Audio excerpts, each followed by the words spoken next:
जय हिंद दोस्तों, कैसे आप सभी लोग। आई होप कि आप सभी लोग बहुत अच्छे होंगे और आपकी तैयारी भी बहुत अच्छी चल रही होगी। दोस्तों ये देख रहे हो ना आप, आधा अप्रैल बीत चुका है। अब बहुत ही कम समय बचा है आपके आर ओ एग्जाम के लिए। तो आप बहुत ही तेजी से आप अपने सिलेबस को कवर कीजिए। इसी के तहत आप टेस्ट साथी की जो हमारी यूट्यूब चैनल है वहाँ पर आप देख रहे हो ना कि लंबे लंबे जो है मैराथन क्लासेज के रूप में एक क्लासेज में एक जो है पूरा का पूरा सिलेबस खत्म हो रहा है एक सब्जेक्ट का।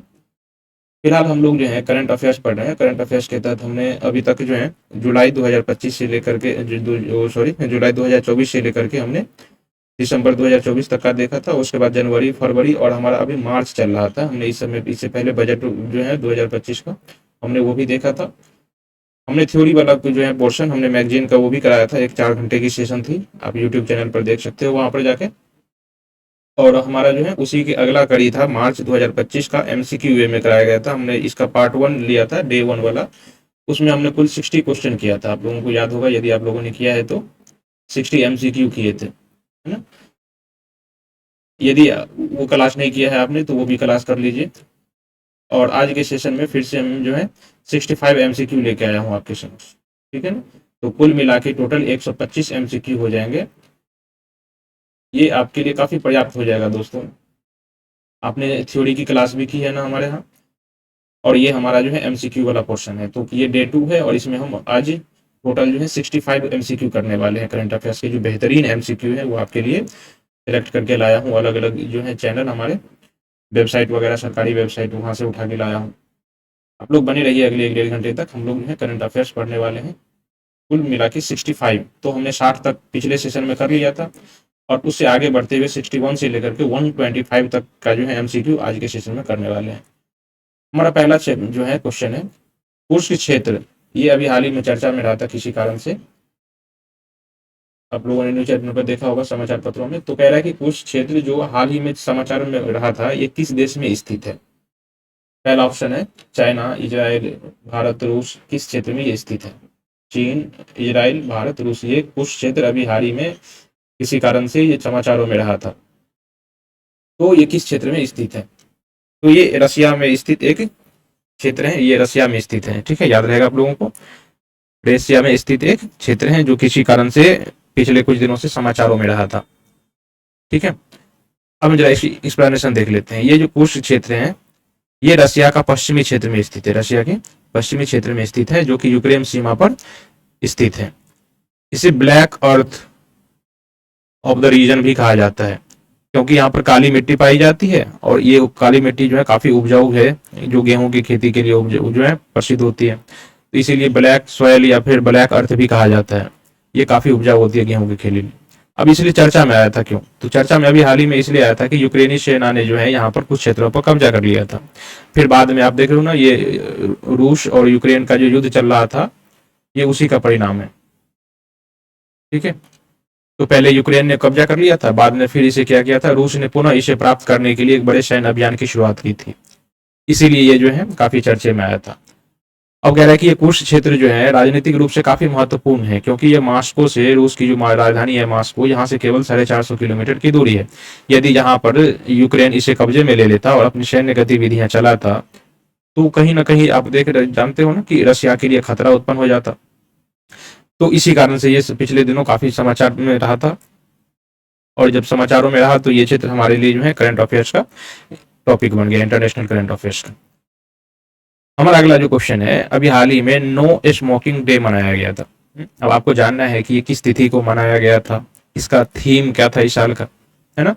तो जब भी कोई डे मनाया जाता है, जब भी कोई दिवस बनाया जाता है, तो नो धूम्रपान दिवस, है ना, नो धूम्रपान दिवस, ये अभी हाल ही में मनाया गया था। ये कब मनाया गया था, इसका थीम क्या है, तो ये सभी चीजों को याद रखना पड़ेगा।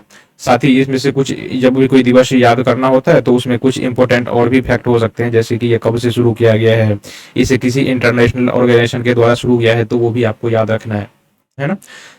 तो कब शुरू किया गया था नो स्मोकिंग डे, तो अभी हाल ही में ये 12 मार्च को जो है ये मनाया गया था, नो स्मोकिंग डे, है ना।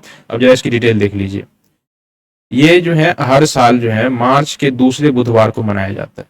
इसके लिए डेट फिक्स नहीं है, लेकिन ये है कि मार्च के दूसरे बुधवार को मनाया जाता है। लेकिन 2025 में ये 12 मार्च को पड़ा था, है ना। इस साल ये मार्च के दूसरे बुधवार को मनाया जाता है। इसका उद्देश्य है लोगों को तंबाकू के साथ साथ धूम्रपान के जो है अलग तरीके के धूम्रपान उन सबसे दूरी बनाना। और ये सबसे इंपॉर्टेंट चीज है आपको, इस वर्ष की जो थीम थी ये अनमास्किंग द अपील, है ना, यानी कि धूम्रपान की आकर्षक छवि को बेनकाब करना। याद रहेगा, अनमास्किंग द अपील यानी कि धूम्रपान की आकर्षक छवि को बेनकाब करना, है ना। अब साथ ही यदि कभी आपसे ये भी पूछ ले कि भाई ये जो दिवस मनाया जाता है ये किसके द्वारा मनाया जाता है और कब से मनाया जाता है ना, तो ये 1984 1984 से जो है शुरू किया गया था। याद रहेगा ना आपको, 1984 से शुरू किया गया था यूके में। क्लियर है। अब जो हमारा अगला क्वेश्चन है, अट्टुकल पोंगल उत्सव। अट्टुकल पोंगल उत्सव अभी हाल ही में किसी राज्य में मनाया गया था। तो आपसे पूछा जा रहा है कि अट्टुकल पोंगल महोत्सव अभी हाल ही में ये महोत्सव किस राज्य में मनाया गया था। आपको जब एग्जाम का अनुभव हो गया होगा या फिर अभी तक जो आपने एग्जाम दिए होंगे तो बहुत सारे एग्जाम में इस तरह के उत्सव त्योहार वगैरह सब पूछ लिए जाते हैं कि ये त्योहार किस राज्य के हैं, अभी हाल ही में कहाँ पर मनाया गया था। तो बताइए अभी हाल ही में ये जो अट्टुकल पोंगल महोत्सव है ये कहाँ पर आयोजित किया गया था। हमारा पहला ऑप्शन है तमिलनाडु, कर्नाटक, केरल अथवा महाराष्ट्र। कहाँ पर मनाया गया था, तो अभी हाल ही में ये जो अट्टुकल पोंगल महोत्सव है ये केवल का ही केरल जो है पोंगल महोत्सव उसी का एक वेरिएंट है। इसे अभी हाल ही में जो है कहाँ पर मनाया गया था, अभी हाल ही में केरल में मनाया गया था पोंगल। ये पोंगल केरल का त्योहार है, ये वैसे भी प्रसिद्ध है, ठीक है ना, उत्सव है। और ये अट्टुकल लगा दिया गया। तो ये सब पोंगल के अलग अलग वेरिएंट्स हैं जो अलग अलग श्रेणी में मनाए जाते हैं साल के अलग अलग वर्षों में। अभी हाल ही में मार्च में जो है ये अट्टुकल पोंगल जो कहा जो है अट्टुकल वाला जो वेरिएंट था ये अभी हाल ही में मार्च 2025 में मनाया गया था केरल में। याद रहेगा। ये जो है केरल की राजधानी तिरुवनंतपुरम में अट्टुकुल देवी मंदिर में मनाया जाता है। अट्टुकुल देवी मंदिर में मनाया जाता है और इसे कह रहा है कि दुनिया की सबसे बड़ी महिलाओं की सभा के रूप में जाना जाता है। इसमें महिलाएं जो है लाखों महिलाएं चावल और गुड़ से पोंगला एक मिठाई का नाम होता है, ठीक है, या फिर हो सकता है मलयाली भाषा में इसे पोंगला मिठाई को पोलिया को जो है पोंगला कहा जाता हो, ये बना करके देवी को चढ़ाया जाता है। ये जो आयोजन है ये नारी शक्ति के साथ साथ सामूहिक आस्था का भी प्रतीक होता है। 2025 में ये 5 मार्च से लेकर के 15 मार्च तक मनाया गया था और जो है मुख्य दिन इसका 13 मार्च को पड़ा था। ठीक है, तो याद रहेगा ये अट्टुकल पोंगल महोत्सव कहाँ पर मनाया गया था, केरल में। और यदि प्रॉपर उस जो है शहर का नाम पूछ दे तो इसकी राजधानी तिरुवनंतपुरम में मनाया गया था। विश्व उपभोक्ता अधिकार दिवस अभी हाल ही में किस तिथि को मनाया गया था। विश्व उपभोक्ता अधिकार दिवस अभी हाल ही में किस तिथि को मनाया गया था। ऑप्शन है 13 मार्च, 14 मार्च, 15 मार्च अथवा 16 मार्च। अभी हाल ही में ये कब मनाया गया था, तो ये विश्व उपभोक्ता अधिकार दिवस जो है ये 15 मार्च को मनाया जाता है प्रतिवर्ष। अब आपको इसके बारे में जानना है कि इस वर्ष की इसका थीम क्या था, ये कब से मतलब किसके द्वारा कब से मनाया जाता है ना। तो ये पहली बार जो है 1983 में मनाया गया था और तब से लगातार मनाया जा रहा है ना। 2025 की जो थीम थी ये बहुत इंपॉर्टेंट है। अब जब भी दिवस पूछा जाता है ना तो पहले का ट्रेंड था, आज से 5 साल पहले यदि आप एग्जाम दे रहे होंगे तब आपको आपने देखा होगा पीवाईक्यू सब में या फिर एग्जाम यदि दिया है तो केवल उसका डेट पूछ लिया जाता, केवल अधिक जो है उपभोक्ता अधिकार दिवस कब मनाया जाता है केवल ये पूछा जाता है। लेकिन आजकल जो है ट्रेंड ये है कि उसकी ना थीम पूछ ली जाती है, इस साल की थीम क्या थी। तो इस साल का थीम था a just transition to sustainable lifestyle. याद रहेगा, a just transition to the sustainable lifestyle, है ना। इसका उद्देश्य है उपभोक्ताओं को टिकाऊ जीवन शैली अपनाने में सहयोग दिया जाए जिससे कि पर्यावरण और समाज, है ना, दोनों को दोनों सुरक्षित रहे। क्लियर।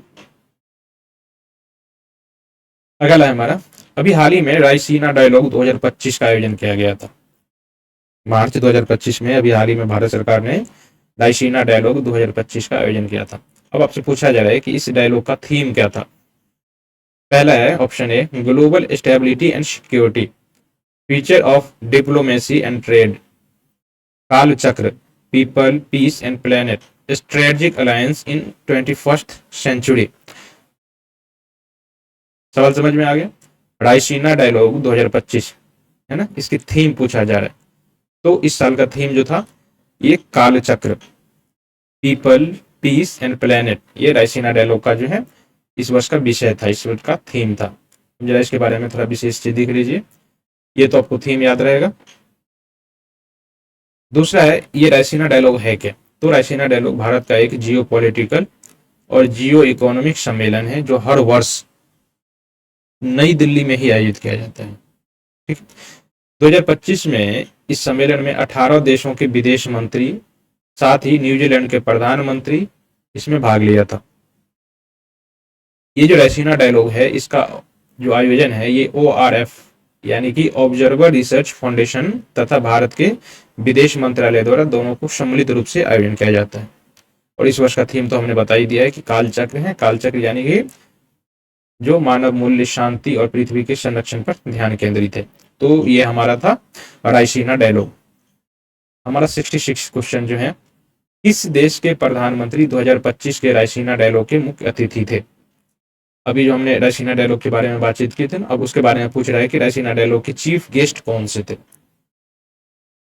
ऑस्ट्रेलिया, जापान, न्यूजीलैंड या फिर फ्रांस? तो अभी हमने देखा था ना कि न्यूजीलैंड के प्रधानमंत्री जो है इस जो रायसीना डायलॉग था इसका चीफ गेस्ट था। अब आपको ना उसका थोड़ा नाम वगैरह सब याद रखना है कि अभी हाल ही में जो रायसीना डायलॉग में सम्मिलित हुए थे विदेशी, ये कौन थे, है ना? तो अभी हाल ही में इसके प्रधानमंत्री थे न्यूजीलैंड के प्रधानमंत्री, इसका नाम याद रखिएगा, क्रिस्टोफर लक्सन। याद रहेगा ना, क्रिस्टोफर लक्सन। ये बहुत ही इंपॉर्टेंट है, रायसीना डायलॉग के चीफ गेस्ट थे, है ना, नई दिल्ली में जाहिर किया गया था। और कह रहा है कि ये इनकी पहली यात्रा थी और यहाँ आने के बाद उन्होंने जो है इंडो पैसिफिक सहयोग, जलवायु परिवर्तन और ट्रेड जैसे मुद्दों पर बातचीत किया था। साथ ही साथ भारत आने के बाद उन्होंने भारत और न्यूजीलैंड के बीच में एग्रीकल्चर, हायर एजुकेशन और आपसी व्यापार को लेकर के बहुत सारे MOU भी साइन किया था। क्लियर रहेगा? तो ये था हमारा रायसीना डायलॉग के चीफ गेस्ट। अब हमारा 67वां क्वेश्चन जो है, अभी हाल ही में किस राज्य सरकार ने सौर उन्नति नामक योजना जो है लॉन्च की है? आपसे पूछा जा सकता है कि अभी हाल ही में किस राज्य ने सौर उन्नति योजना जो है लागू की है?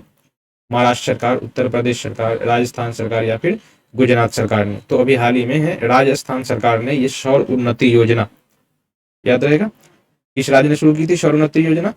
राजस्थान सरकार ने। अभी हाल ही में राजस्थान सरकार ने जो है ये सौर उन्नति योजना शुरू की थी। इसका उद्देश्य क्या है?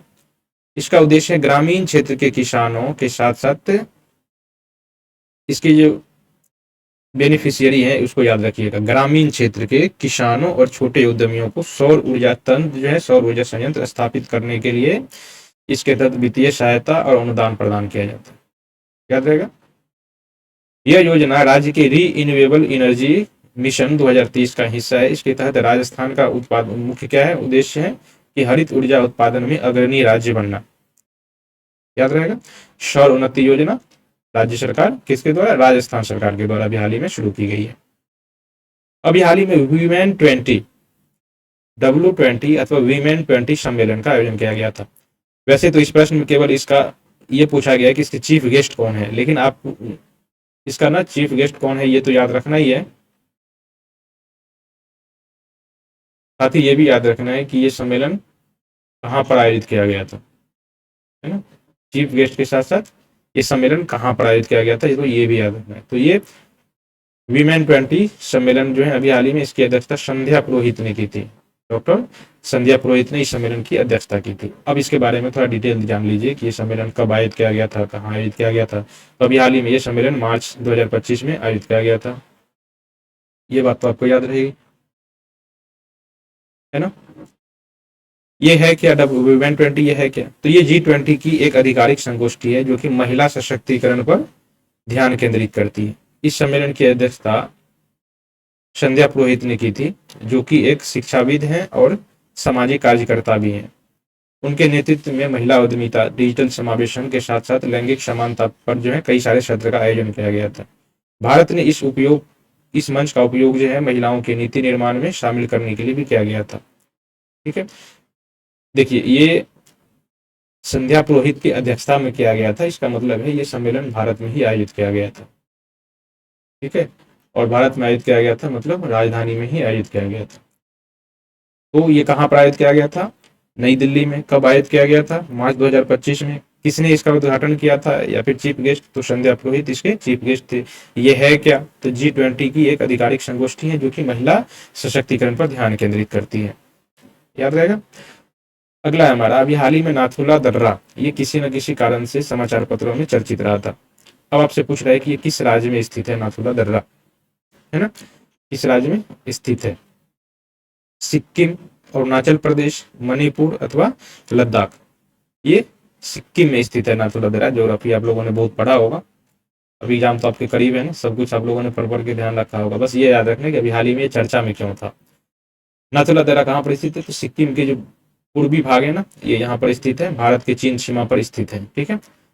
यह भारत और चीन के बीच एक प्राचीन व्यापार मार्ग था। अभी हाल ही में इसलिए चर्चा में आया था कि यहाँ की इंडियन आर्मी और ITBP की गश्त निगरानी गतिविधियां बढ़ा दी गई है, क्योंकि चीन की ओर से भी यहाँ पर हलचल देखी गई थी, इसलिए यह चर्चा में आ गया था, याद रहेगा। ये जो दर्रा है ये सामरिक दृष्टि से काफी महत्वपूर्ण है, विशेष रूप से सिक्किम के पर्यटन और रक्षा रणनीति का केंद्र भी है ये सिक्किम का नाथुला दर्रा, याद है किस लिए चर्चा में आया था? तो अभी हाल ही में यहाँ पर इंडियन आर्मी और ITBP की गश्ती टीम को बढ़ा दी गई थी, क्योंकि अपोजिट जो है वहां से भी देखने को मिला था। अभी हाल ही में किस देश ने भारत के साथ जो है क्लाइमेट फाइनेंस पार्टनरशिप यानी कि जलवायु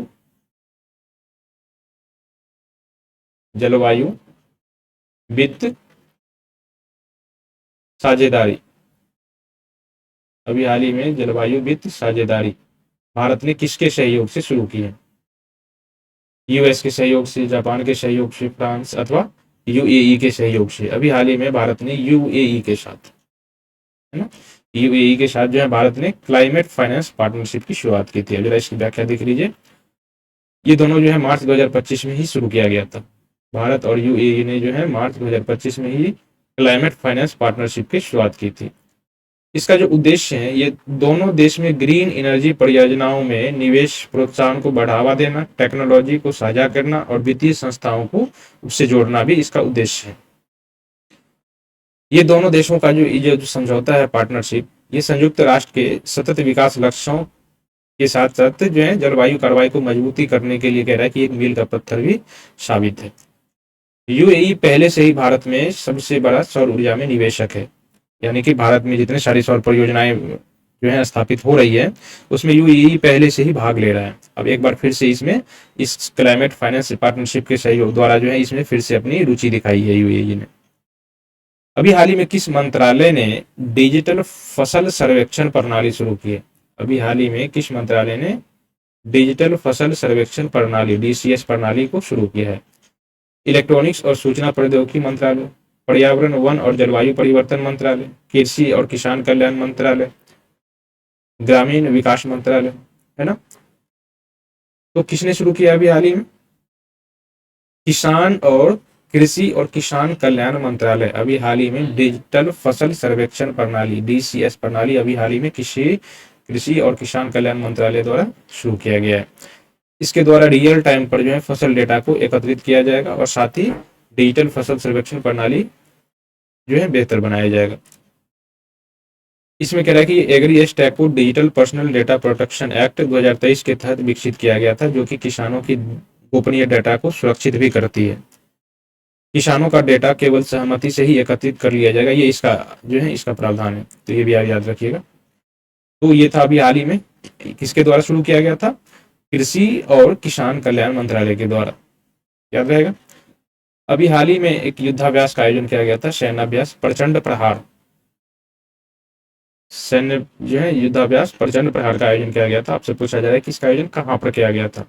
उत्तराखंड में, सिक्किम में, अरुणाचल प्रदेश में या फिर लद्दाख में? जब भी कोई युद्धाभ्यास आयोजित होता है तो उसके दो तरीके से प्रश्न पूछे जा सकते हैं। एक तो पूछा जा सकता है कि इन युद्धाभ्यास में कौन कौन देश ने भाग लिया था, किसकी देश की सेनाओं ने भाग लिया था, और दूसरा आपसे पूछा जा सकता है कि इसका आयोजन जो है कहाँ पर किया गया था, है ना।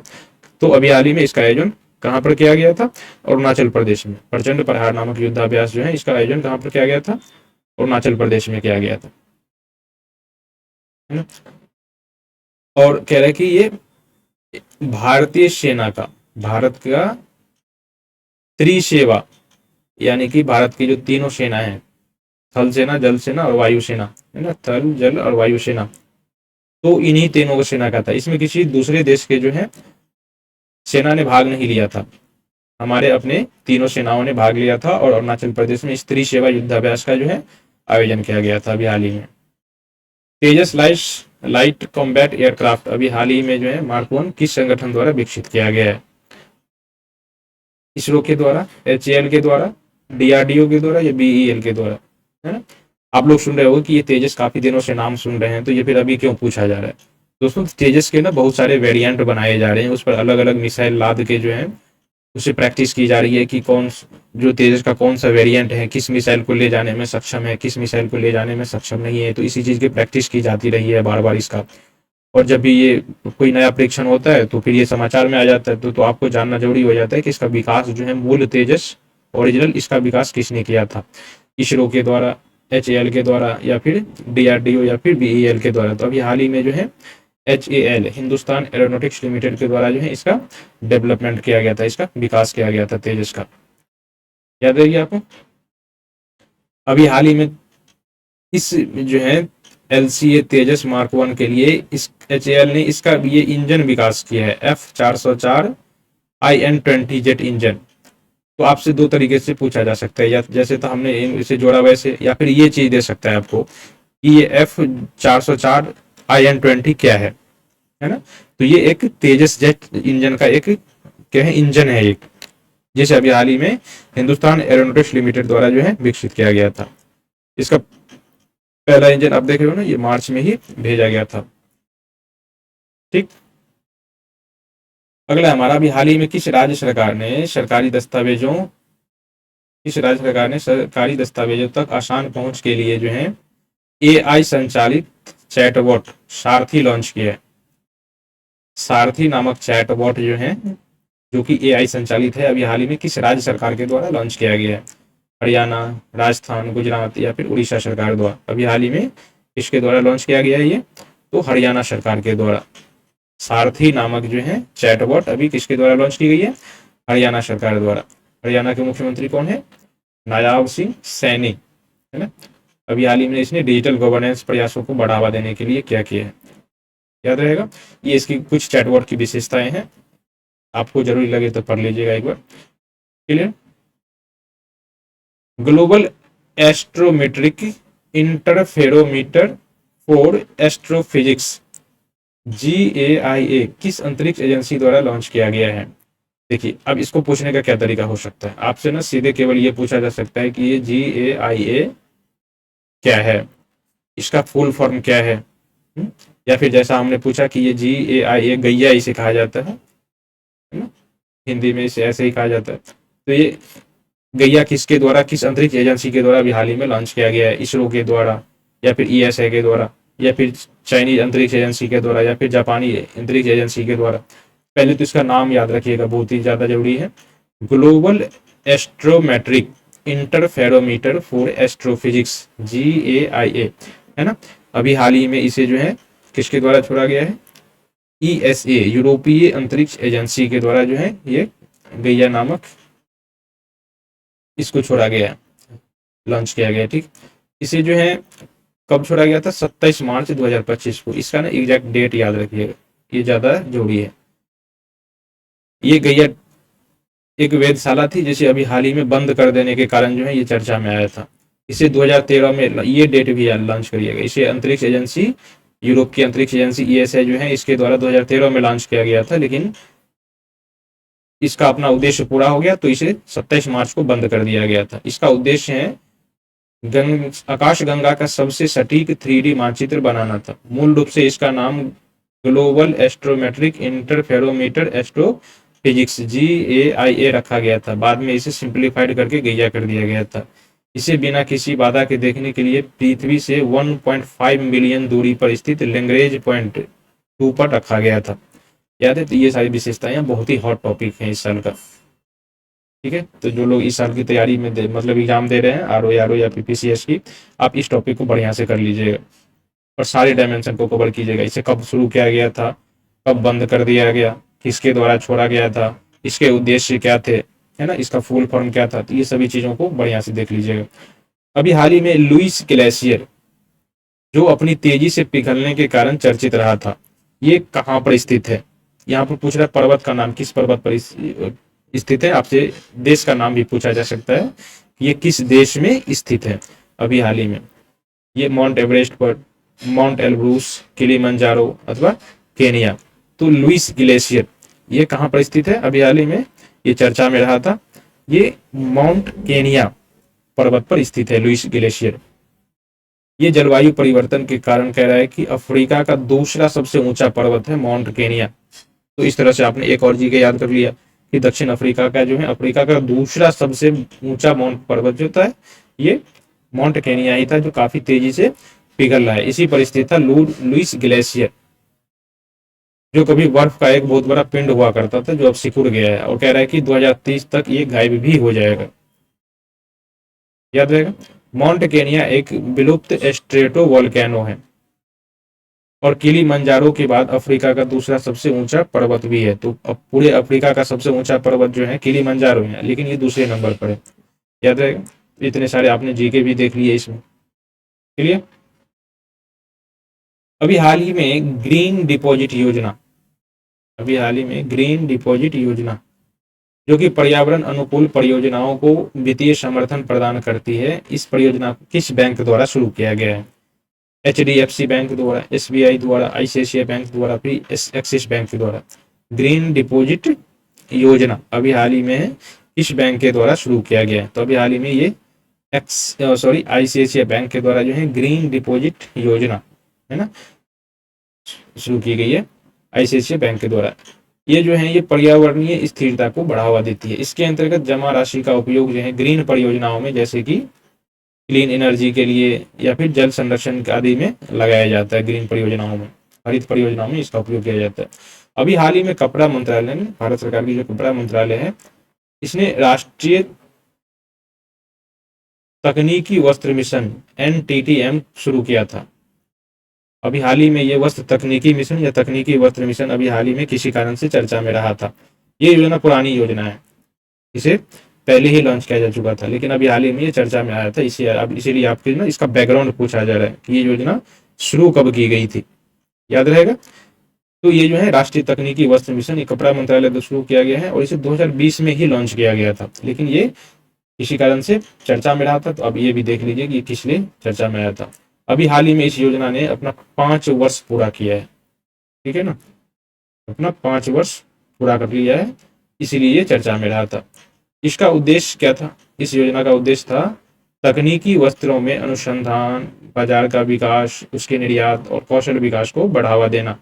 यह मिशन जो है एग्रीकल्चर, बुनियादी ढांचे, स्वास्थ्य सेवा में नवाचार, स्टार्टअप और अनुप्रयोगों को बढ़ावा देने के लिए शुरू किया गया था। 2025-26 के लिए इसमें लगभग 1500 करोड़ के बजट के जो है समर्थन किया गया है। साथ ही इसका लक्ष्य है तकनीकी क्षेत्र में जो है अगले 50,000 व्यक्तियों को प्रशिक्षित देना भी इस मिशन का एक उद्देश्य था 2025-26 तक। याद रहेगा, तो ये था हमारा राष्ट्रीय वस्त्र तकनीकी मिशन NTTM, है ना। अंतरराष्ट्रीय न्याय शास्त्र में मानव केंद्रित दृष्टिकोण से पर्यावरण केंद्रित दृष्टिकोण अपनाने वाला पहला देश कौन सा है? अंतरराष्ट्रीय न्याय शास्त्र में क्वेश्चन एक बार देख लीजिए, थोड़ा पेचीदा है और बहुत ही इंपोर्टेंट क्वेश्चन है। अंतरराष्ट्रीय न्याय शास्त्र में मानव केंद्रित दृष्टिकोण से पर्यावरण केंद्रित दृष्टिकोण अपनाने वाला पहला, और ये किस फील्ड में हो रहा है? ये न्याय क्षेत्र में, है ना, न्याय शास्त्र की दिशा में। तो ऐसा करने वाला पहला देश कौन सा बना? फ्रांस, ऑस्ट्रेलिया, भारत या फिर म्यांमार, है ना। कौन सा देश था? अभी हाल ही में ये मानव केंद्रित दृष्टिकोण से पर्यावरण केंद्रित दृष्टिकोण में खुद को परिवर्तित कर लिया है। अभी हाल ही में भारत ने जो है इस तरह के दृष्टिकोण को अपनाने वाला दुनिया का पहला देश बन गया है। याद रहेगा, ठीक। मानव केंद्रित दृष्टिकोण जो है प्रकृति के मानवीय उपयोग को महत्व देता है, जबकि पर्यावरण केंद्रित उपयोग जो है प्रकृति को अपने आप में मूल्यवान समझता है। सुप्रीम कोर्ट के न्यायाधीश जो है PS नरसिम्हा ने NGT द्वारा आयोजित पर्यावरण 2025 पर राष्ट्रीय सम्मेलन के दौरान इस पर प्रकाश डाला था। तो इसी दौरान आप ना एक और करंट अफेयर्स देख लिया। अब इसे भी याद रख लीजिए कि आपसे अलग पूछा जा सकता है कि अभी हाल ही में पर्यावरण 2025 पर राष्ट्रीय सम्मेलन या फिर राष्ट्रीय पर्यावरण सम्मेलन 2025 का आयोजन कहाँ पर किया गया था, है ना, तो ये दिल्ली में आयोजित किया गया था। इसमें सुप्रीम कोर्ट के न्यायाधीश PS नरसिम्हा ने भाग लिया था और इसी पर जो है इस प्रकार की पहल की शुरुआत की गई थी, है ना, ये वाला पहल जो है ये वाला, ठीक है। इसका मुख्य अतिथि कौन था, ये राष्ट्रीय पर्यावरण सम्मेलन का मुख्य अतिथि उपराष्ट्रपति जगदीप धनखड़ थे, है ना, जिसमें ये न्यायमूर्ति भी भाग लिए थे, याद रहेगा। तो ये था हमारा। अब हमारा जो अगला है, अभी हाल ही में द्विवार्षिक बहुराष्ट्रीय वायु अभ्यास INIOCHOS, याद रहेगा, इनोचॉस का आयोजन किया था। ये एक युद्धाभ्यास है और कह रहा है कि इसका मेजबानी कौन कर रहा है, ये कहाँ पर आयोजित किया गया था, ग्रीस, फ्रांस, भारत और ऑस्ट्रेलिया। इस युद्धाभ्यास का INIOCHOS का आयोजन कहाँ पर, इस युद्धाभ्यास का आयोजन जो है कहाँ पर किया गया था, ग्रीस, फ्रांस, ऑस्ट्रेलिया और भारत। अभी हाल ही में ये जो है युद्धाभ्यास ग्रीस में आयोजित किया गया था, याद है क्या। इसमें भारतीय वायुसेना और ग्रीस की सेना ने इसमें भाग लिया था, भारत की वायुसेना और ग्रीस की सेना ने इसमें भाग लिया था और ये सम्मेलन ग्रीस में आयोजित किया गया था और ये द्विवार्षिक युद्धाभ्यास है, ये भी आप याद रखिएगा। इसमें भारत के जो है सुखोई विमान जो इसमें भाग लिया था और कह रहा है कि ये द्विवार्षिक है और इसमें 15 देश के बीच संपन्न एक युद्धाभ्यास है, जिसमें भारत के साथ साथ France, Israel, Italy, UAE, America भी और ग्रीस वगैरह भी भाग लेते हैं। तो कुल मिला के 15 देशों ने इस युद्धाभ्यास में भाग लिया था और इसका आयोजन ग्रीस में किया गया था। अभी हाल ही में इसरो ने जो है स्टार्ट कार्यक्रम शुरू किया है। स्टार्ट का मतलब अंतरिक्ष विज्ञान और प्रौद्योगिकी जागरूकता प्रशिक्षण, याद रहेगा। स्टार्ट यानी S for space, T for technology, है ना, स्पेस साइंस टेक्नोलॉजी, है ना, अवेयरनेस ट्रेनिंग, याद रहेगा। कार्यक्रम, स्टार्ट कार्यक्रम के लिए किस संगठन को नोडल केंद्र के रूप में नामित किया है। अभी हाल ही में स्टार्ट कार्यक्रम के लिए, है ना, स्टार्ट का फुल फॉर्म याद रखिएगा आप, स्टार्ट कार्यक्रम के लिए किस संगठन को नोडल केंद्र के रूप में नामित किया गया और इसे शुरू किसके द्वारा किया गया, इसे इसरो के द्वारा जो है शुरू किया गया है, याद रहेगा। गुजरात विज्ञान और प्रौद्योगिकी परिषद, MP विज्ञान और प्रौद्योगिकी परिषद, विज्ञान प्रौद्योगिकी परिषद लखनऊ, या फिर CSIR कौन, नई दिल्ली। अभी हाल ही में ये गुजरात विज्ञान प्रौद्योगिकी परिषद के जो है इसे नोडल एजेंसी के रूप में नामित किया है इसरो ने और स्टार्ट कार्यक्रम किसके द्वारा शुरू किया गया था, इसरो के द्वारा, याद रहेगा। इसका उद्देश्य है भौतिक विज्ञान और प्रौद्योगिकी में स्नातकोत्तर अंतिम वर्ष के छात्रों को स्टार्ट खगोल विज्ञान, इसमें ये किसके लिए है, ये हायर एजुकेशन वालों के लिए। मोटा मोटी आप याद रखिएगा कि स्टार्ट प्रोग्राम जो है ये हायर एजुकेशन के लिए, हायर एजुकेशन में PG वाले या फिर जो UG कर रहे हैं लेकिन लास्ट फाइनल ईयर में है ना, ये उनके लिए है ना, इसी इसरो द्वारा शुरू किया गया है। टोंगा राष्ट्र जो अभी हाल ही में भूकंप के कारण खतरों में रहा था, टोंगा जो हाल ही में भूकंप के कारण खबरों में रहा था, ये किस महासागर में स्थित है ना। अपने टोंगा गर्त का भी नाम सुना होगा ना, टोंगा एक गर्त भी है। ये पूछ रहा है कि ये भूकंप आया था यहाँ पर किस लिए, कहाँ पर स्थित है, उत्तरी अटलांटिक महासागर, दक्षिणी प्रशांत महासागर, आर्कटिक महासागर या फिर दक्षिणी अटलांटिक महासागर। ये टोंगा एक देश भी है और एक गर्त भी है इसी के नाम पर। तो ये चर्चा में आया था, यहाँ पर भूकंप के कारण काफी विनाशकारी भूकंप आया था इसलिए चर्चा में आया था।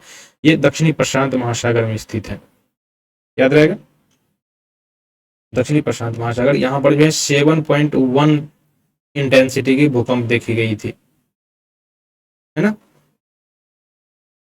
यहाँ पर ये जो है समोआ के दक्षिण में और फिजी के पूर्व में स्थित और मकर रेखा के उत्तर में स्थित एक द्वीप है, ये याद रखिएगा। और छोटे छोटे डिटेल हैं। इसकी राजधानी जो है नकू अलोफा, याद रहेगा, टोंगा की राजधानी।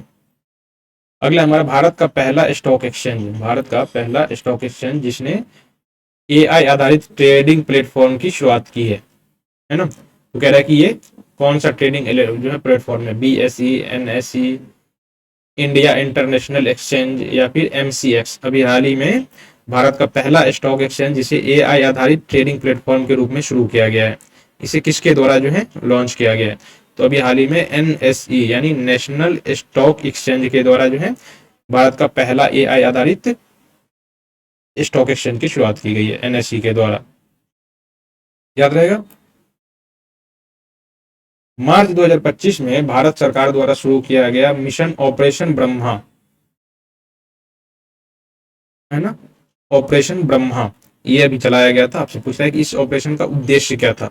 भारत म्यांमार संबंधों को मजबूत करना, भूकंप के बाद म्यांमार को सहायता राहत पहुंचाना, म्यांमार में सैन्य अभ्यास करना, या फिर म्यांमार के साथ भारत के व्यापार पर विस्तार करना, है ना। तो अभी हाल ही में म्यांमार में जो विनाशकारी भूकंप आया था ना, उसके बाद उसे राहत पहुंचाने के लिए भारत सरकार ने ऑपरेशन ब्रह्मा को चलाया था, याद रहेगा। ये बहुत ही विनाशकारी भूकंप था और इसकी रिक्ता जो है 7.7 दर्ज की गई थी। ये बहुत ही ज्यादा पावरफुल इंटेंसिटी का जो है भूकंप होता है 7.7। भारत में यूपीआई क्रेडिट कार्ड सुविधा प्रदान करने वाला पहला बैंक, भारत में यूपीआई क्रेडिट कार्ड फैसिलिटी प्रदान करने वाला भारत का पहला बैंक बना है। SBI, HDFC, एक्सिस बैंक या फिर इंडसइंड बैंक। अभी हाल ही में एक्सिस बैंक ने जो है भारत में यूपीआई क्रेडिट कार्ड सुविधा लॉन्च करने वाला भारत का पहला बैंक बन गया है। एक्सिस बैंक ने रुपए क्रेडिट कार्ड को यूपीआई से जोड़ने की शुरुआत की है, जिससे क्रेडिट कार्ड पेमेंट को स्कैन एंड पे मोड में भी किया जा सकता है, ठीक है।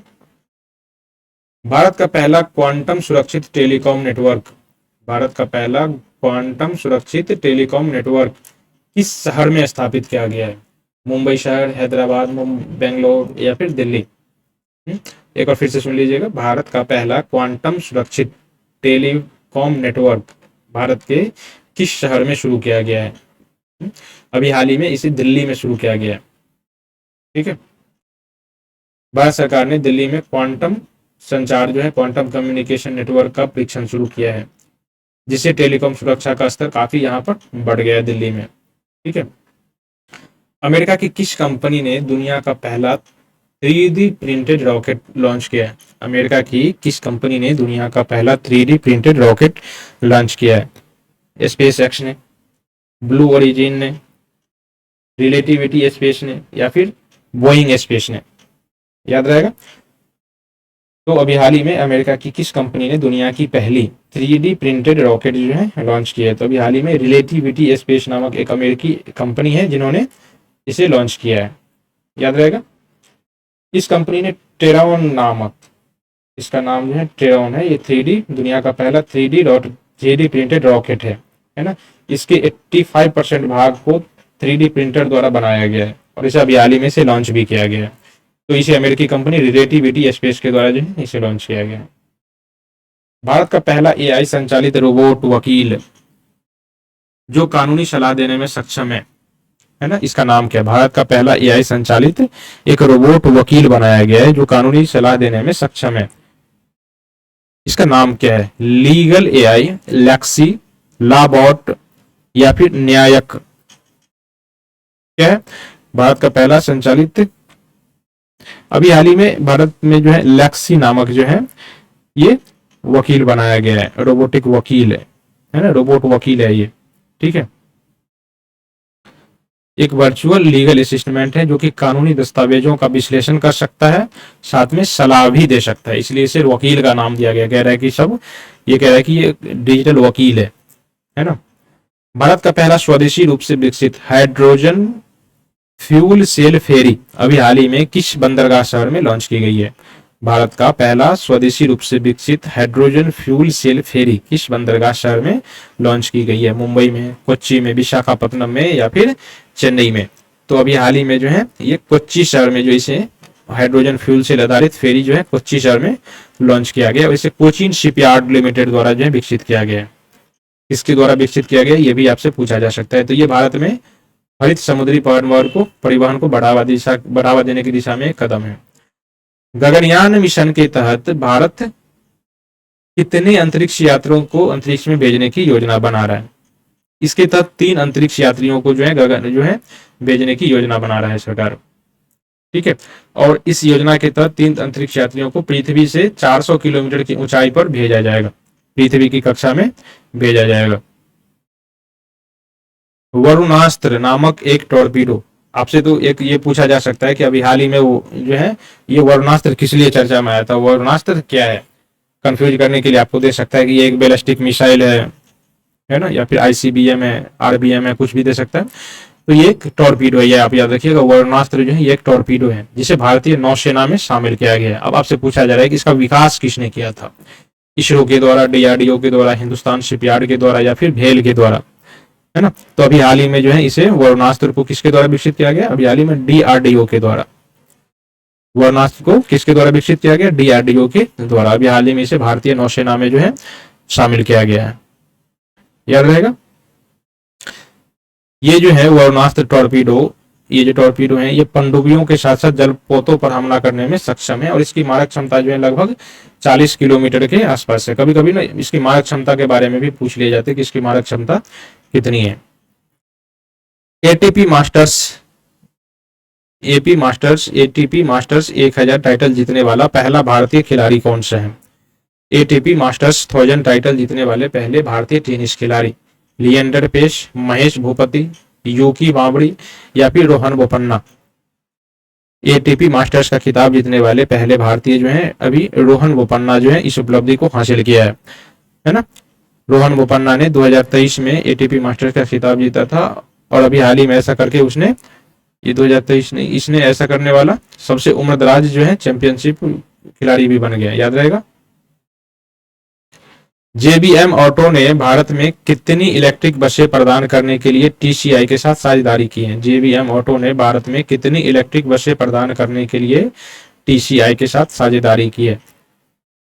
1000, 1200, 1500 अथवा 2000, है ना। अभी हाल ही में ये कितने 1500 इलेक्ट्रिक बसें, कितनी 1500 इलेक्ट्रिक बसें खरीदने के लिए जो है एमओयू साइन किया अभी इसने, है ना।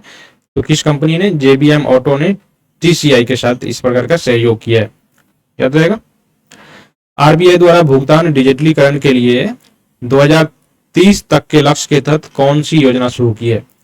आरबीआई ने सभी पेमेंट को डिजिटलाइज करने के लिए 2023 तक लक्ष्य बनाया है और इसके लिए कौन सी योजना शुरू की है।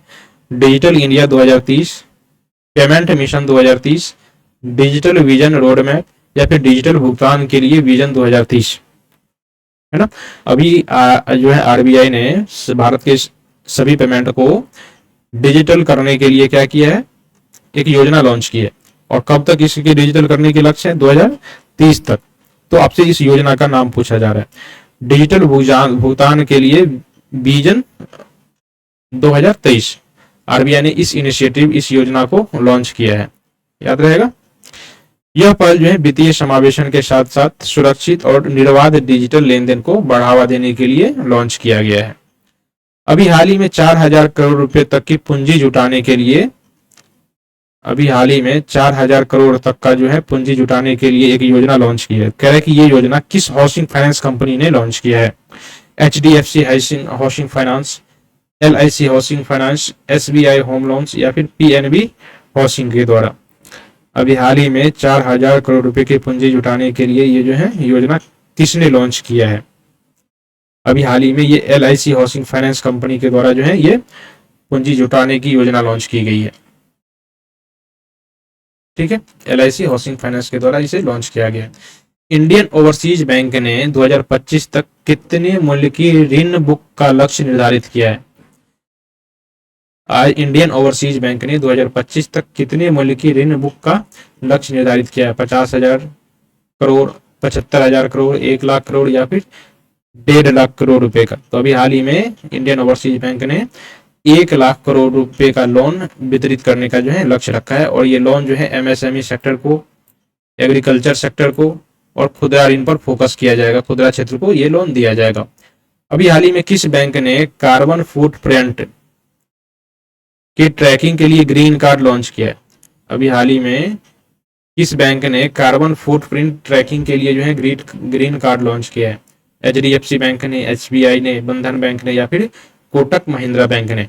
अभी हाल ही में किस बैंक ने कार्बन फुटप्रिंट ट्रैकिंग के लिए एक ग्रीन कार्ड योजना जो है लॉन्च की है। तो अभी हाल ही में इसे बंधन बैंक ने जो है इस ग्रीन कार्ड को लॉन्च किया है, याद रहेगा। इस कार्ड का उपयोगकर्ताओं को उनके पर्यावरणीय प्रभाव की जानकारी देता है और हरित विकल्प जो है अपनाने की ओर प्रेरित भी करता है। अभी हाल ही में unified health interface UHI unified health interface को 2030 तक कितने भारतीयों तक पहुंचाने का लक्ष्य रखा गया है? 25 करोड़ भारतीयों तक, 40 करोड़, 50 करोड़ या फिर 60 करोड़ भारतीयों तक। तो अभी हाल ही में इसे 50 करोड़ यूएचआई यानी कि यूनिफाइड हेल्थ इंटरफेस को जो है 2030 तक 50 करोड़ भारतीयों तक पहुंचाने का लक्ष्य रखा गया इस योजना को। यूएचआई डिजिटल हेल्थ केयर इंफ्रास्ट्रक्चर को बढ़ावा देने के लिए सरकार द्वारा एक पहल है। डिजिटल हेल्थ केयर इंफ्रास्ट्रक्चर को बढ़ावा देने के लिए भारत सरकार की एक पहल है यूएचआई, जिसे अगले 2030 तक 50 करोड़ लोगों तक पहुंचाया जाएगा भारत में। भारत का पहला डिजिटल भूमि रजिस्ट्री प्लेटफॉर्म, भारत का पहला भूमि डिजिटल जो है रजिस्ट्री प्लेटफॉर्म जिसे यूडीआर है कहा जाता है, किस संस्था द्वारा शुरू किया गया? आरबीआई द्वारा, सेबी द्वारा, नाबार्ड द्वारा या फिर नीति आयोग द्वारा, है ना। अभी हाल ही में इसे किसके द्वारा शुरू किया गया है? डिजिटल भूमि रजिस्ट्री प्लेटफॉर्म अभी हाल ही में इसे नाबार्ड के द्वारा शुरू किया गया है, ठीक है ना। याद रहेगा, इस यूडीआर का उद्देश्य है ग्रामीण भूमि अभिलेखों को डिजिटल और पारदर्शी बनाना ही इसका उद्देश्य है। आरबीआई द्वारा किस ऋण देने वाले ऐप को अभी हाल ही में गैर कानूनी घोषित कर दिया गया है?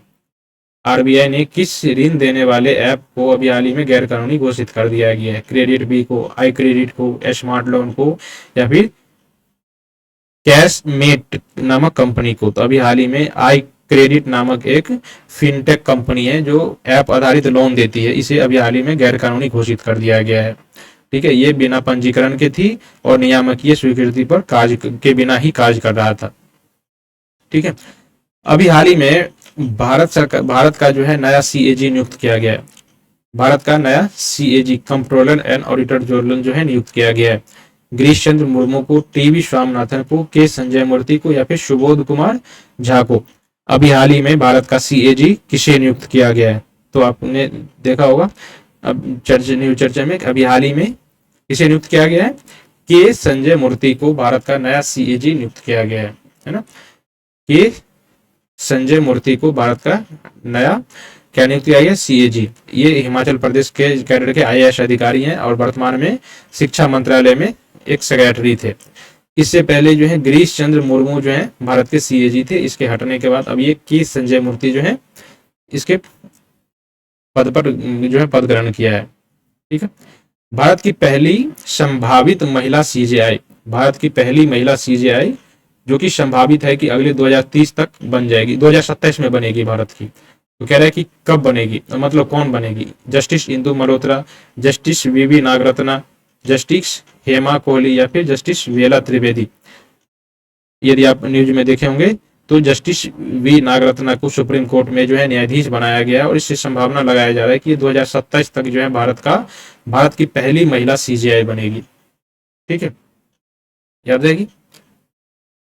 और इससे पहले हाई कोर्ट में आने से पहले ये कर्नाटक की जो है, सुप्रीम कोर्ट में आने से पहले कर्नाटक की जो है ये रह चुकी है, ठीक है। वर्ल्ड बैंक के वर्तमान अध्यक्ष कौन है? वर्ल्ड बैंक के वर्तमान अध्यक्ष कौन है जिन्होंने हाल ही में पदभार संभाला और भारत में जन्मे हैं? डेविड मलपास, अजय बंगा, रघुराम राजन या फिर मिहाई पाओ? अभी हाल ही में भारतीय मूल के एक व्यक्ति जो वर्ल्ड बैंक ग्रुप का अध्यक्ष बनाया गया है, इसे अजय बंगा है, ठीक है।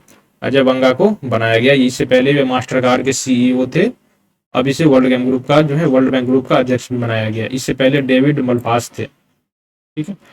अभी हाल ही में राष्ट्रीय महिला आयोग की अध्यक्ष नियुक्त किया गया है। राष्ट्रीय महिला आयोग का अध्यक्ष अभी हाल ही में नियुक्त किया गया है। इसका नाम है रेखा शर्मा, विजय रहाटकर या फिर स्मृति ईरानी या फिर मीनाक्षी लेखी। तो आपने देखा होगा कि अभी हाल ही में जो है विजया किशोर रहाटकर को राष्ट्रीय महिला आयोग का अध्यक्ष नियुक्त किया गया है, ठीक है। इन्होंने इससे पहले जो है रेखा शर्मा थी, इन्होंने इसका स्थान लिया है रेखा शर्मा का। इसकी नियुक्ति राष्ट्रीय महिला आयोग अधिनियम 1990 की धारा जो है के तहत किया गया है। याद रहेगा, 1990 की धारा के तहत किया गया। क्लियर रहेगी। ये 3 वर्षों की अवधि या फिर 65 वर्षों की आयु पूरे करने तक इस पद पर बनी रहेगी इसकी चेयरमैन। अभी हाल ही में ट्राई का चेयरमैन नियुक्त किया गया है। ट्राई का नया चेयरमैन किसे नियुक्त किया गया? ये चेयरमैन नियुक्त होने से पहले रेलवे बोर्ड के अध्यक्ष थे। नया जो ट्राई का चेयरमैन बनाया गया है, ये चेयरमैन बनने से पहले रेलवे बोर्ड का अध्यक्ष था। कह रहे कि ये कौन है? पीडी वाघेला, अश्विनी वैष्णव, अनिल कुमार लोहाटी या फिर आर एस शर्मा। तो आपने सुना होगा अनिल जो है ए के लोहाटी या फिर अनिल कुमार लोहाटी जो है, इससे पहले रेलवे बोर्ड के चेयरमैन थे और इसे अभी हाल ही में ट्राई का चेयरमैन बनाया गया है। ठीक है, रेलवे बोर्ड का चेयरमैन बनाया गया अभी हाल ही में। भारत सरकार द्वारा शुरू किया गया पीएम इंटर्नशिप स्कीम ऐप किस उद्देश्य से लॉन्च किया गया है?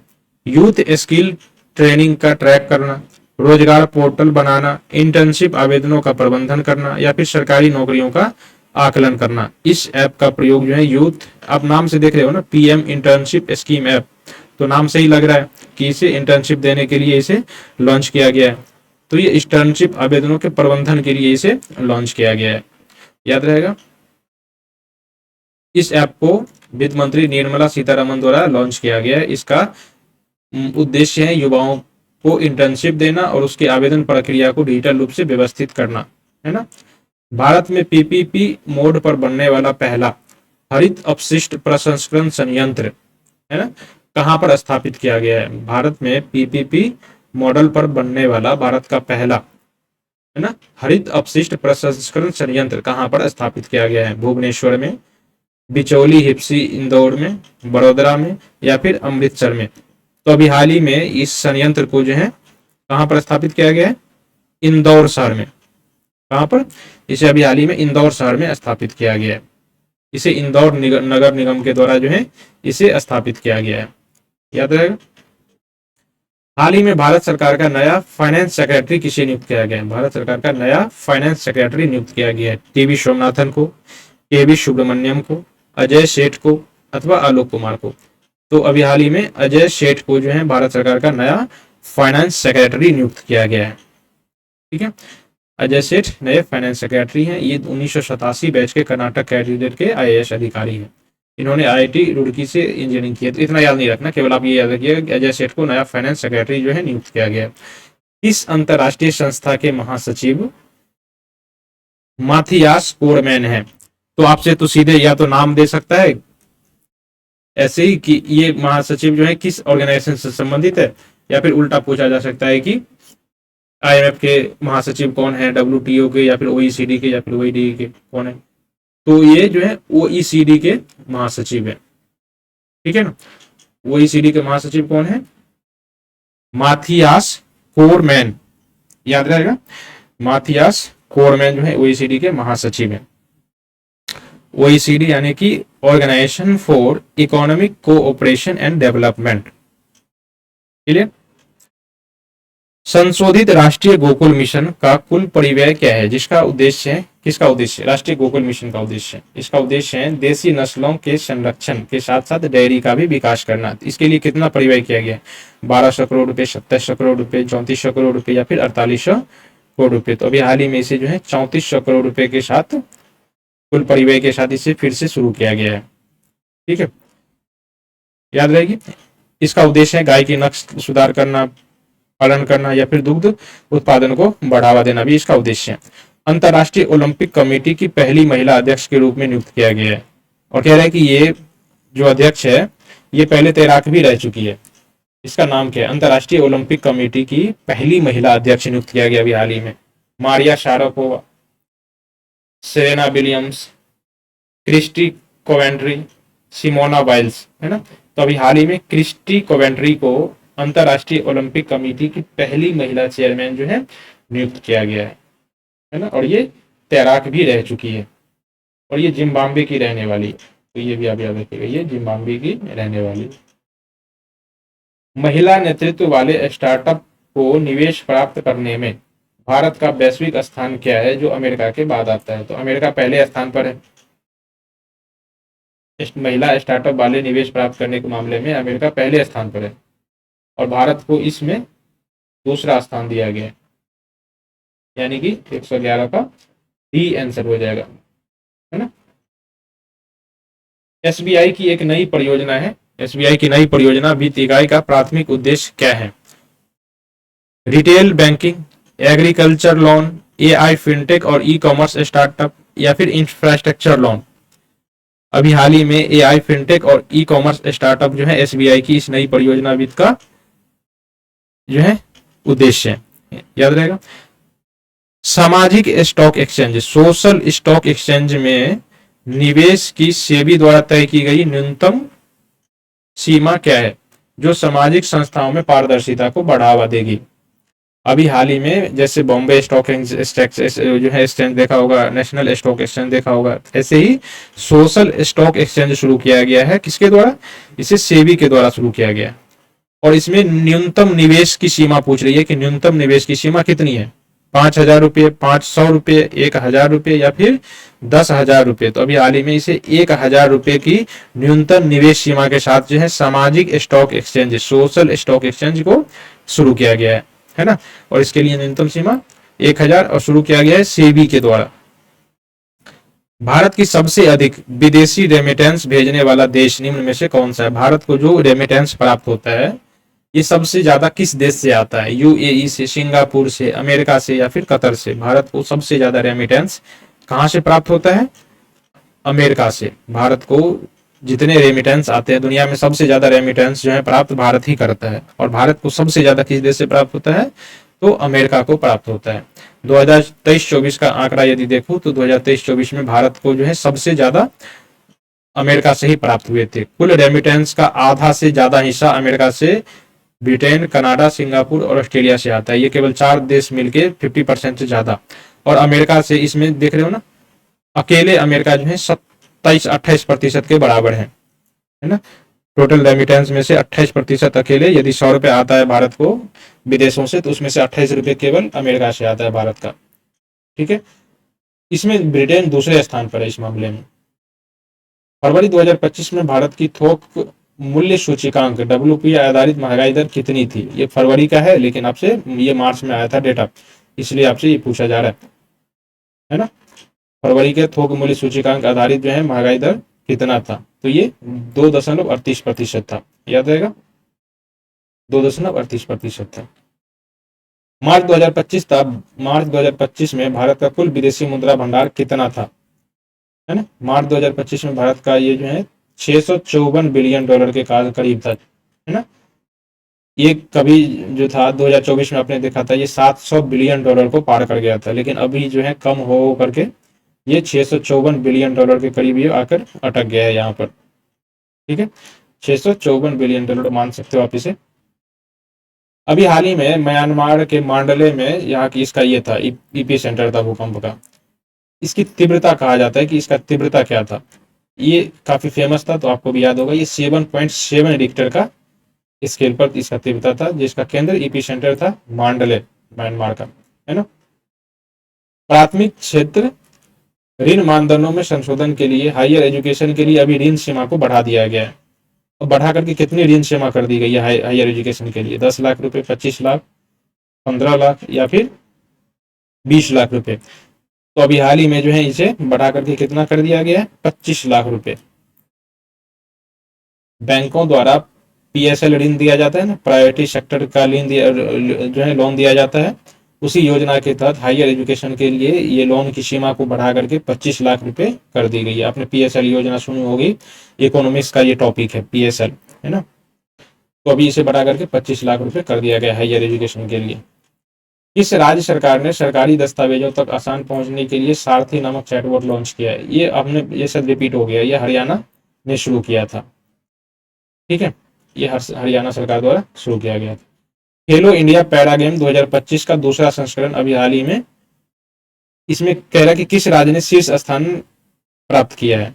हरियाणा ने, मध्य प्रदेश, बिहार या फिर तमिलनाडु। खेलो इंडिया पैरा गेम का दूसरा संस्करण आयोजित किया गया था। अभी पूछा जा रहा है कि इसमें शीर्ष स्थान किस राज्य ने प्राप्त किया है? तो अभी हाल ही में जो है हरियाणा ने इस खेल में शीर्ष स्थान प्राप्त किया है, याद रहेगा। और तमिलनाडु दूसरे स्थान पर है। और उत्तर प्रदेश, जो लोग यूपी पीसीएस तैयारी कर रहे हैं उसके लिए याद रखिएगा कि यूपी जो है 23 गोल्ड मेडल के साथ तीसरा स्थान पर रहा है इसमें, खेलो इंडिया पैरा गेम में। नामिस है ना, नामिस का विकास किस संगठन द्वारा किया गया? नामिस का फुल फॉर्म याद रखिएगा, नाग एंटी टैंक मिसाइल सिस्टम। नामिस यानी कि एंटी टैंक मिसाइल सिस्टम, है ना। इसका विकास किसके द्वारा किया गया? इसके इसरो के द्वारा, बीईएल, डीआरडीओ या फिर हिंदुस्तान एरोनॉटिक्स लिमिटेड के द्वारा। तो अभी हाल ही में जो है डीआरडीओ के द्वारा जो है नामिस मिसाइल सिस्टम, एंटी नाग एंटी टैंक मिसाइल सिस्टम का जो है विकास डीआरडीओ के द्वारा अभी हाल ही में किया गया है। रक्षा मंत्रालय ने इसके लिए 2500 करोड़ रुपए के साथ कॉन्ट्रैक्ट शामिल किया है इसमें, ठीक है। इसे जो है डीआरडीओ की एक यूनिट है जिसे डीआरडीएल कहा जाता है, defence research and development laboratory, इसके द्वारा विकसित किया गया है। लेकिन इसका उत्पादन जो है ये बीडीएल द्वारा किया गया है। नामिस क्या है? एक थर्ड जनरेशन, तीसरी पीढ़ी की फायर एंड फॉरगेट मिसाइल है जो कि इंफ्रारेड रेब सीकर पर आधारित है, ठीक है। शिक्षा मंत्रालय के किस विभाग ने बालपन की कविता नामक एक इनिशिएटिव लॉन्च किया है जो कि छोटे बच्चों के लिए जो है, छोटे बच्चों के लिए भारतीय कविताओं या फिर छंदों की पुनर्स्थापना करता है? अभी हाल ही में शिक्षा मंत्रालय के किस विभाग ने बालपन की कविता नामक इनिशिएटिव लॉन्च किया है, और इस इनिशिएटिव का उद्देश्य क्या है? छोटे बच्चों के लिए बाल कविताओं को पुनः छंदों की स्थापना करता। अभी हाल ही में किसके द्वारा शुरू किया गया? यूजीसी के द्वारा, एनटीए के द्वारा, स्कूली शिक्षा और साक्षरता विभाग या फिर एआईसीटीसी। आपने देखा होगा ना, अब क्वेश्चन को गौर से पढ़िए, ये बालक के लिए है ना, छोटे छोटे बच्चों के लिए, तो ये यूजीसी तो हायर एजुकेशन के लिए है ना, ये एनटीए भी हायर एजुकेशन के लिए, ये एआईसीटीसी तकनीकी शिक्षा के लिए। तो ऑब्वियस है कि ये इसका सी ऑप्शन ही होगा, है ना। अब जरा इसके बारे में देख लीजिए। अभी हाल ही में शिक्षा मंत्रालय जो है बालपन की कविता नामक एक इनिशिएटिव की लॉन्च किया है जिसका उद्देश्य है छोटे बच्चों के लिए भारतीय कविताओं की पुनर्स्थापना करना। यह पहल जो है राष्ट्रीय शिक्षा नीति 2020 के तहत किया गया है जो प्रारंभिक बाल्यावस्था शिक्षा, बहुभाषावाद और बच्चों की मातृभाषा के उपयोग पर महत्व देती है। इसे स्कूली शिक्षा और साक्षरता विभाग के द्वारा शुरू किया गया है, क्लियर। अभी हाल ही में कंप्यूटर दीदी केंद्र, दीदी की दुकान जैसी पायलट परियोजनाएं 5 राज्यों में लॉन्च की गई है ताकि डिजिटल इंफ्रास्ट्रक्चर और आर्थिक अवसरों को मजबूत किया जा सके।